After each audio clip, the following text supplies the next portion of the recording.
గుజరాత్ అహ్మదాబాద్ లో ఏఐసీసీ సమావేశాలు ప్రారంభమయ్యాయి. ముందుగా Congress parliamentary committee chairperson Sonia Gandhi, LOP Rahul Gandhi Sardar Vallabhbhai Patel memorial కు వెళ్లారు. అక్కడ పటేల్ కు నివాళులర్పించి ఏఐసీసీ మీటింగ్స్ కు వెళ్లారు. ఖర్గే అధ్యక్షతన జరిగిన సమావేశంలో పార్టీ పునరుజ్జీవనం, దేశ రాజకీయాలపై చర్చిస్తున్నారు. 2 రోజుల పాటు జరగనున్న సమావేశాల్లో కీలక తీర్మానాలు చేసే అవకాశం ఉంది.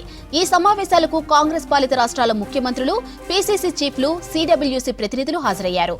మీటింగ్స్ లో CM Revanth Reddy, deputy CM Bhatti, PCC chief Mahesh మంత్రులు, ఏపీ కాంగ్రెస్ చీఫ్ షర్మిల ముఖ్య నేతలు పాల్గొన్నారు.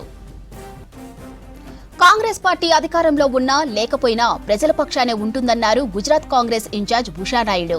గుజరాత్ నుంచే కాంగ్రెస్ ప్రస్థానం ప్రారంభమైందని అయిందన్నారు. ప్రస్తుతం దేశం ఎదుర్కొంటున్న సమస్యలపై విస్తృతంగా చర్చించి తీర్మానాలు ఆమోదిస్తామన్నారు.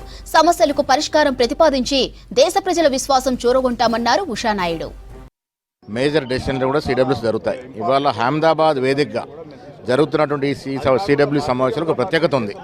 గుజరాత్ నుంచి ప్రధానమంత్రి గారు మోడీ గారు 11 సంవత్సరాలు ఈ దేశానికి చేసిందేమీ లేదు. కేవలం పెత్తందారులని, అదాని అమ్మాలని పెత్తందారులను పెంచడం తప్ప బీద ప్రజానికానికి జరిగిందేమీ లేదు. ఈ తరుణంలో 11 సంవత్సరాల పాలన నుండి కూడా దేశానికి చేయలేని పరిస్థితిలో జరుగుతున్న సమావేశాలు అందులో ఆయన స్వస్థంలో అహ్మదాబాద్లో జరుగుతూ ఉన్నాయి. ఇవాళ దేశంలో ఉన్నటువంటి రాజకీయ పరిస్థితులు, మన తెలంగాణలో రాజకీయ పరిస్థితులు కూడా చర్చించబోతా ఉన్నాం. ముఖ్యంగా కుల సర్వే చేసి ఎవరు ఎంత జనాభా ఎంత శాతం చెప్పడం జరిగింది. ఇది ఒక చరిత్రాత్మక నిర్ణయం. అదేవిధంగా 42% రిజర్వేషన్ బీసీలకు ఇవ్వడం అనేది కూడా ఒక చరిత్రాత్మక నిర్ణయం. ఈ అన్నిటి మీద కూడా చర్చించబోతా ఉన్నాం. దాని మీద విశ్లేషణ చేసుకుంటాం. భవిష్యత్తు కాంగ్రెస్ పార్టీదే. మతం పేరిట వీళ్ళు అధికారంలోకి వచ్చినప్పుడు కూడా భవిష్యత్ అంతా కూడా కాంగ్రెస్ పార్టీదే. ఈ దేశానికి ఏదో ఒక రోజు రాహుల్ గాంధీ గారు ప్రధానమంత్రి అవుతారు. ముఖ్య నేతలందరూ కూడా ఈ సిడబ్ల్యూసీ మీటింగ్ లో అటెండ్ అవుతున్నారు. 164 మంది ఈ మీటింగ్ ని అటెండ్ చేయబోతున్నారు. ఇందులో సీఎంస్, ఫార్మర్ సీఎంస్, మా ఫార్మర్ యూనియన్ మినిస్టర్స్, సో అందరూ కూడా ఈ మీటింగ్ అటెండ్ చేయబోతున్నారు. ఇక్కడి నుంచి ఎందుకంటే ఇది చాలా మహత్వపూర్వమైన సంవత్సరం. ఎందుకంటే గాంధీ గారు మా కాంగ్రెస్ పార్టీ అధ్యక్షులుగా ఉండి 100th ఇయర్, అట్లాగే సర్దార్ వల్లభాయ్ పటేల్ గారిది 150th ఇయర్. సో ఈరోజు మనం చూసినట్లయితే దేశం మొత్తం కూడా చాలా డిస్ట్రెస్లో ఉంది.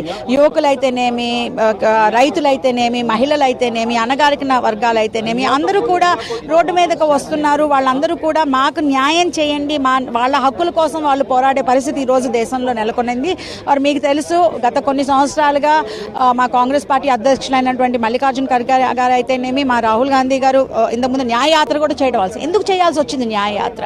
ఆయన న్యాయయాత్ర చేస్తున్నప్పుడు కూడా చాలామంది జనాలు they have express to him that they not very happy. So ఈరోజు జనాల హక్కుల కోసం వాళ్ళ హక్కుల వరకు వాళ్ళని చేర్చడానికి కాంగ్రెస్ పార్టీ సంకల్పం తీసుకుంటుంది. కాంగ్రెస్ పార్టీ మన దేశంలో బలపడాల్సిన అవసరం ఉంది. మొన్న చూసాం బీజేపీ పార్టీ ఎలా వక్ఫ్ అమెండ్మెంట్ బిల్లు దౌర్జన్యంగా ఎంతో మంది మైనారిటీలకు అన్యాయం చేస్తూ ఎలా దాన్ని పాస్ చేశారు. బీజేపీకి తెలిసిందల్లా విభజించు, పాలించు, మతం పేరుతో, కులం పేరుతో విభజించాలి, వారి మధ్య చిచ్చు పెట్టాలి. ఆ చిచ్చులో వీళ్ళు ఆ మంటలో వీళ్ళు చలి కాచుకోవాలి. ఇదే బీజేపీ చేసిన రాజకీయం.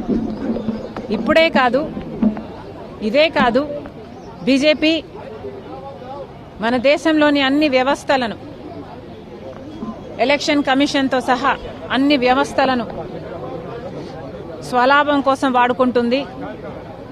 అదానీ లాంటి వాళ్లకు మేలు చేయడానికి దేశ సంపదని దోచిపెడుతుంది. ఈ పరిస్థితులన్నీ మారాలి అంటే కాంగ్రెస్ పార్టీ